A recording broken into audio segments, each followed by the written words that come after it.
ஓம் ஆஞ்சநேயரே போற்றி போற்றி. ஓம் ஆஞ்சநேயரே போற்றி போற்றி. என் அன்பு குழந்தையே, அழகான இந்த நன்னாளில் உனக்கு அதிர்ஷ்டங்களை அள்ளிக் கொடுக்கப் போகின்றேன். தவறாமல் பெற்றுக்கொள் என் செல்லமே. கையில் இருந்ததையெல்லாம் தவறவிட்டு கடன்பட்டு அதிலிருந்து மீள முடியாமல் கஷ்டத்தோடும் கவலையோடும் உள்ள குமுறலோடும் உருப்படியாக வாழ வேண்டிய வாழ்வை தொலைத்து அடுத்தவரால் வஞ்சிக்கப்பட்டு ஏமாந்து நிற்கின்றாய். கலங்காதே, உன்னை நான் விடுவிக்கவே இதோ இப்போது நான் வந்து உன்னிடம் பேசிக் கொண்டிருக்கின்றேன். என் குரலை கவனி. இதற்கு முன் நீ என்னை சாராமல் உன் சுயத்தை சார்ந்து பிறரது ஆசை வார்த்தைகளை கேட்டும் உனது வாழ்க்கையை வாழ நினைத்தாய். அதுவே மிகப்பெரிய தோல்வியில் முடிந்துவிட்டது.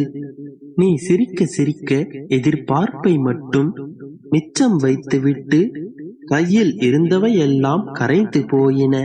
இப்பொழுது யோசித்துக் கொண்டு உட்கார்ந்திருக்கிறாய். உன் யோசனைகளில் மூழ்கிவிட்டாய். இப்பொழுது நிம்மதியில்லாமல் தவித்துக் கொண்டிருக்கின்றாய். பயப்படாதே என் கண்மணியே. இதோ இங்கு உன்னை மீட்டு உன் பிரச்சனைகளை தீர்க்கவே நான் இங்கு வந்திருக்கின்றேன். இனி உன் நம்பிக்கை மறைந்து விடுவதில்லை. உனது வாழ்வு அஸ்தமிக்காது. உனது மனைவி பிள்ளைகள் கதறி தவிக்க மாட்டார்கள். நான் உன்னை பலப்படுத்துவேன். நீ கோழையாக இருந்தால் எதையும் சாதிக்க முடியாது. நீ சாதிக்க பிறந்தவன். பயப்படாதே. நீ எனது பிள்ளை, எனக்கு பிரியமான செல்ல பிள்ளை. துன்பம் என்னும் எதிரியை உன்னிடமிருந்து துரத்திட நான் வந்திருக்கின்றேன். போனதெல்லாம் போகட்டும். கடந்த காலம் கடந்தே போகட்டும். இன்றுதான் முதலில் உன்னுடைய வாழ்க்கையை துவங்குகிறாய் என்ற துடிப்போடு எழுந்து நில். இதுவரை நீ எதையும் சுயமாகவும் சம்பாதிக்கவில்லை, எதையும் இழக்கவும் இல்லை. எல்லாமே கனவு என்று நினைத்துக்கொள். இன்று முதல் சம்பாதிக்கப் போகிறேன் என்று திட்டமிடு. இன்றுதான் நான் சம்பாதிக்கப் போகின்றேன். இன்றுதான் என் தொழிலில் முதலாக ஒற்றை ரூபாயை பார்க்கப் போகின்றேன் என்று நினைத்துக்கொள். நம்பிக்கையோடு எழுந்திரு. நம்பிக்கையோடு முயற்சி செய்தால் 2 மடங்கான பலன்களை நீ அனுபவிக்கலாம். உனக்கான அனைத்தையும் நான் உனக்கு கொடுக்கப் போகின்றேன். இனி நீ கடன் வாங்க மாட்டாய், கடன் தருவாய். நீ வாரி இறைத்தாலும் உனது பொருள் உன்னை விட்டு நீங்காது. நீ சின்னதாக தொழில் தொடங்கு அல்லது புதிய வேலையை செய். நீ தோல்வியடைந்த வேலையை மீண்டும் புதிதாக தொடங்கு. இனி நீ எதை செய்தாலும் தோற்கப் போவதில்லை. வெற்றி உன் வாயிற்கதவை தட்டப் போகின்றது. உன்னுடைய நம்பிக்கையும் முயற்சியும் உனக்கு பல வாய்ப்பினை வந்து சேர்க்கப் போகின்றது. உன்னுடைய நம்பிக்கையும் முயற்சியும் உனக்கு பல வாய்ப்புகளை கொடுக்கப் போகின்றது. என்னை நினைத்து காணிக்கையாக 1 ரூபாயை எடுத்து ஒரு துணியில் கட்டு. இதுவே உன்னுடன் நான் செய்யும் உடன்படிக்கையின் அடையாளம். இனி ஜெயம் எப்பொழுதுமே உன் பக்கம் இருக்கும். இனி நீ தொட்டதெல்லாம் துலங்கும். அதிர்ஷ்டம் உன் வாசற்கதவை தட்டப் போகின்றது. அதிர்ஷ்டம் உன்னை தேடி வரும் வேளையில் சோர்ந்து போய் உட்காராதே. என்னை மனதில் நினைத்து கொண்டு உன்னுடைய உழைப்பை தொடங்கு. அனைத்தும் வெற்றியடையும். நம்பிக்கையோடு முயற்சி செய். நல்லதே நடக்கும். என் அன்பு குழந்தையே, இந்த வாழ்க்கையில் எதுவும் எதர்ச்சையாக நடந்து விடுவதில்லை. எதுவும் திட்டமிடாமல் விபத்தாகவும் நடந்து விடுவதில்லை. எல்லாவற்றிற்கும் ஒரு காரண காரியம் உண்டு. வாழ்க்கையில் நடக்கும் எல்லா விஷயங்களிலும் ஒரு அர்த்தம் புதைந்திருக்கும். சில நிகழ்வுகள் உனக்கு நிம்மதியையும் சந்தோஷத்தையும் கொடுக்கும். சில நிகழ்வுகள் உனக்கு வருத்தங்களையும் கஷ்டங்களையும் கொடுக்கலாம். இவை அனைத்தும் எல்லோருடைய வாழ்க்கையிலும் நடப்பவைதான். ஆனால் ஒரு சிலர் அதனை புரிந்து கொள்வார்கள். இன்னும் ஒரு சிலர் அதனை புரிந்து கொள்ள முடியவில்லையே என்று புலம்புவார்கள்.